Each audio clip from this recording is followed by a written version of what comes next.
Le duel de France Info, il oppose ce matin Sylvie Pierre Brossolette du Point et Laurent Geoffrin à Laurent Geoffrin de Libération. Et ce matin, on parle de l'histoire géo, de son enseignement, puisque c'est aujourd'hui que Luc Châtel présente sa réforme des lycées. Va-t-il aller jusqu'au bout, malgré la fronde, notamment donc sur cette proposition de supprimer l'enseignement de l'histoire géo en terminale scientifique et de la rendre optionnelle? Sylvie Pierre Brossolette, ça fait beaucoup de bruit cette histoire. Oui, en France, il y a des sujets comme ça qui touchent plus que d'autres. L'histoire en fait partie, les Français sont passionnés par l'histoire, et d'une manière générale, quand on touche à quelque chose dans l'éducation nationale, on augmente ou on supprime une matière, ça fait débat. Mais là, qu'est-ce qui se passe? C'est que ça vient particulièrement mal d'avoir l'air de supprimer des heures de cours d'histoire. D'ailleurs, on va les rendre optionnels, effectivement, en terminale S, tout en les augmentant, soyons honnêtes, en première.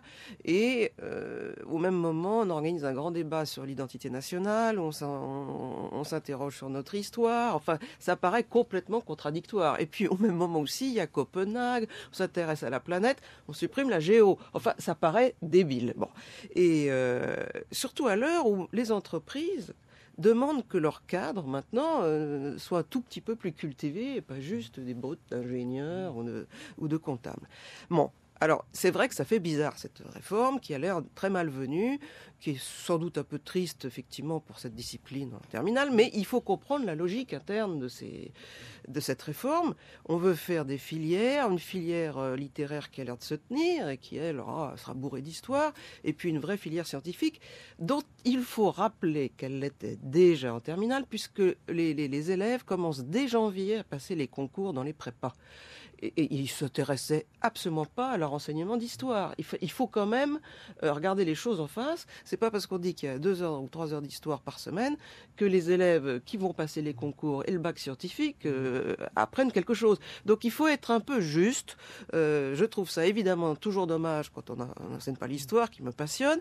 Mais cette réforme n'est pas complètement aussi stupide qu'on veut bien le dire. Voilà, en réponse un peu de bretonne de Sylvie Pierre Brossolette ce matin. Normande. Juste, normande, pardon, c'est les Normands, on appelle ça pas breton, pardon, oui, au breton. C'est l'identité Laurent régionale, là, encore. Laurent Geoffrin. Non, mais c'est vrai que c'est une maladresse, que c'est pas une chose, c'est pas la réforme du siècle, ça consiste à bouger 1 heure de terminale en première.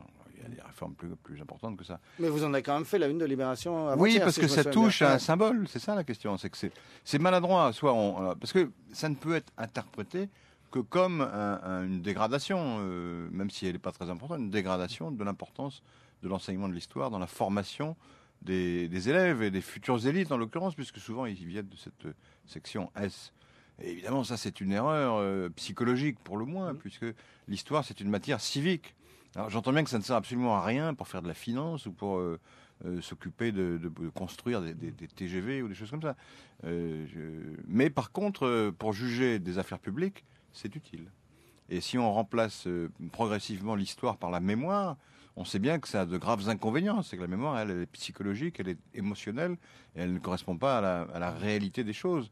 Et donc on va se construire, et comme il y a un débat sur l'identité nationale, si ce débat devient purement arbitraire et fantasmatique, alors là on sait ce que ça produit dans l'histoire, justement.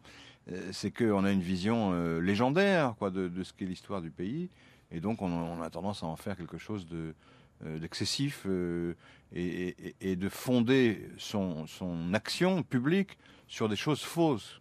C'est ça, les historiens, ils sont là pour redresser une mémoire défaillante, une mémoire collective défaillante. Et donc, ils jouent un rôle décisif dans la vie politique. Donc, avoir l'air de les mettre de côté, c'est une erreur. Bon, continuons à me faire l'avocat du diable. En Angleterre, il y a des matières optionnelles depuis l'équivalent de la classe de première, O-level, A-level. Le peuple anglais n'est pas globalement moins démocrate et plus inculte que nous. Je veux dire, c'est vrai que c'est quand même l'épaisseur du trait, cette affaire de 1 heure d'histoire. Et alors le problème, à mon avis, n'est pas là. C'est toute la façon de se former en France de ces prépas. Parce que il y a que les maths comme type de sélection, toutes les prépas que ce soit pour scientifique ou commercial, ou même Sciences Po, maintenant demande qu'on sorte de S et qu'on ait fait des maths et de la physique comme un malade. Donc on comprend la logique. La terminale devient déjà une prépa à la prépa. Et c'est peut-être après, en aval, qu'il faudrait changer le système. Il faudrait que les grandes écoles aient des matières littéraires et historiques. À ce moment-là, les élèves les bosseraient. Mais puisqu'on les juge, même et en médecine aussi, c'est quand même important.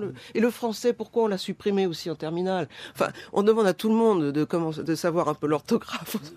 Ils ne le savent même pas. On dit qu'il y a des illettrés. On n'est pas revenu dessus d'ailleurs. Ça fait 15 ans que ça a été supprimé, le français en terminale, pour les S.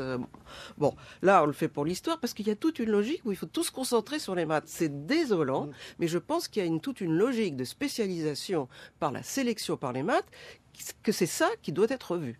Est-ce qu'elle va aller jusqu'au bout, cette réforme, ou est-ce que vous croyez que la fronde des historiens va amener le gouvernement à revoir sa copie d'un mot? Je ne suis pas sûr qu'il revoie sa copie, parce que, encore une fois, on en parle, c'est intéressant, c'est important, c'est symbolique, c'est civique, c'est politique, tout ce qu'on veut, mais il s'agit d'une heure. Bon, donc il faut quand même relativiser l'affaire. Et donc, je ne suis pas sûr que le gouvernement soit enclin à céder sur ce point-là. Sylvie Pierre-Brossolette. Non, surtout que le nombre d'heures d'histoire au total ne va pas baisser, parce que si vous prenez les heures de première, plus les heures optionnelles, qui seront prises quand même par certaines prépas scientifiques, ceux qui veulent faire Sciences Po par exemple, au total, ils peuvent avoir plus d'heures. Donc c'est un peu un débat où on tourne en rond. Mais pourquoi on en a parlé alors? Puisque c'est une non-histoire, vous nous apprenez maintenant à la fin de ce débat. Merci à tous les deux. Laurent Geoffrin, patron de Libération, qui titre ce matin sur « Et si la Grèce faisait faillite ?» Inquiétude déjà après l'effondrement de Dubaï.